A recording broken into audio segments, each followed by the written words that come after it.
하나님의 집에서 심판을 시작할 때가 되었나니 만일 우리에게 먼저 하면 하나님의 복음을 순종치 아니하는 자들의 그 마지막이었다 하며 또 의인이 겨우 구원을 얻으면 경건치 아니한 자와 죄인이 어디서리요.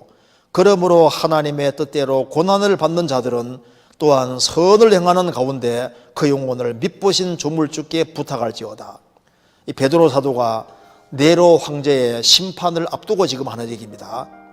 하나님의 집에서, 교회에서 심판을 시작할 때가 되었다. 이제 교회에 아주 엄청난 시련이 오는 걸 말씀하는 겁니다.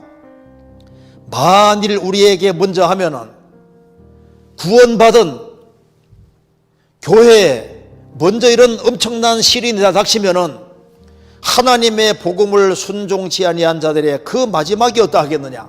또 의인이 겨우 구원을 얻으면 영혼 구원을 말하는 게 아닙니다. 구원을 받고 의인이 된 사람이 천국까지 가는 거기에는 많은 어려움이 있습니다. 그래서 징계도 받고 시련도 통과하고 심지어 순교라는, 이건 순교 앞두고 하는 말입니다. 많은 사람이 순교를 당하는 이런 걸 통해서 겨우겨우 하나님 앞에 선다면 그 말입니다. 의인이 겨우 구원 얻으면 많은 시련과 환난을 통과하고 주님 앞에 서게 된다면 경건치 아니한 자와 죄인이 어디서리요. 하나님의 자녀에게도 심지어 순교 같은 것도 허락하신다면 구원 안 받은 사람 어떻게 되겠느냐. 정말 무서운 지옥이 있다는 겁니다. 그러므로 하나님의 뜻대로 고난을 받는 자들은 또한 선을 행하는 가운데 그 영혼을 미쁘신 조물주께 부탁할지어다. 그래서 이것은 실제입니다. 그러니까 우리가 해야 될 일은 자명한 겁니다. 우리가 해야 될 일은 지금 노아는 곧 홍수가 오는 걸 알고 있으니까 빨리빨리 회개하고 방주에 들어가야 된다고 얘기를 하는 것처럼 환난이 다가오는 것이 맞고 영원한 지옥이 있는 것이 맞기 때문에 빨리빨리 그리스도 예수 안에 들어가야 되고 믿고 구원받아야 된다고 얘기하고 외치는 건 당연한 거예요. 우리는 죽도록 충성하도록 부르심받은 겁니다. 내가 죽도록 충성하라. 그리하면 생명의 면류관을 내게 주리라. 만왕의 왕 되신 주께서 만민에게 복음을 전파라고 말씀하셨습니다. 왜? 인간이 사는 길이 복음을 믿는 길이 바로 사는 길이기 때문입니다. 그리스도인들만 헛되지 않은 일을 하는 유일한 사람들입니다. 그러므로 내 사랑하는 형제들아, 경고하며 흔들리지 말며 항상 주의 일에 더욱 힘쓰는 자들이 되라. 이는 너희 수고가 주 안에서 헛되지 않은 줄을 알미니라. 그러므로 내 사랑하는 형제들아, 경고하며 어떤 상황에서도 흔들리지 말며 주의 일에 힘썼지만은, 항상 주의 일에 힘썼지만은 더욱 힘쓰는 자들이 되라. 이는 너희 수고가 주 안에 헛되지 않는 줄 알미니라. 우리가 주 안에 사는 수고는 결코 헛되지 않을 겁니다.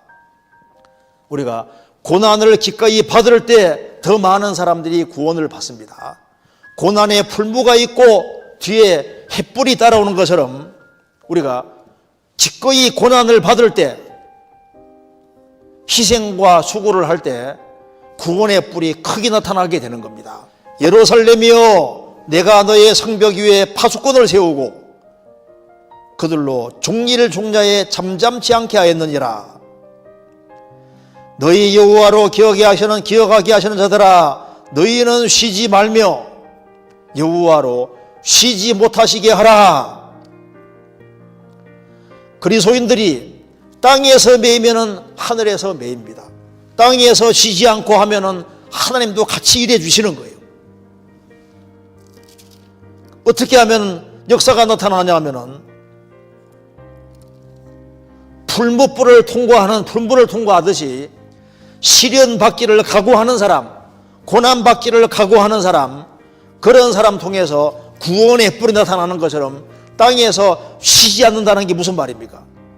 기꺼이 희생과 수고, 고난 받는 걸 가리키는 겁니다. 너희는 쉬지 말며 여호와로 쉬지 못하시게 하라. 우리는 멸망으로 달려가는 사람들을, 그들을 기어코 건지고 전도해야 됩니다. 그들이 짐승으로 바뀌기 전에, 짐승같이 되기 전에 하나님 형상이라는 걸 깨닫게 해주고 그들로 하여금 주님 품에 돌아오게 만들어야 됩니다. 그래서 한 사람이 죽음 앞에 섰는데 건져주면 참 귀한 일이지 않습니까? 혼란 속에 들어가는 사람을 빨리빨리 경고해서 건져주고 영원한 지옥의 풀무불에서 건져주는 그 일이야말로 가장 고생하고 가장 큰 일이 아닐 수 없습니다. 세상에서는 영혼을 건지는 구령, 영혼을 건지는 일이야말로 가장 존귀하고 가장 귀한 일이고 영원히 남는 일이고, 누가복음 15장에 말한 대로 죄인 하나가 회개하면 하늘에서는 회개할 것이 없는 의인 99을 인하여 기뻐하는 것보다 더하리라. 그리스도인들 99명이 서로 사랑 가운데 살아가는 것도 기뻐하시지만은 죄인 한 사람이 구원받으면 더 기뻐한다.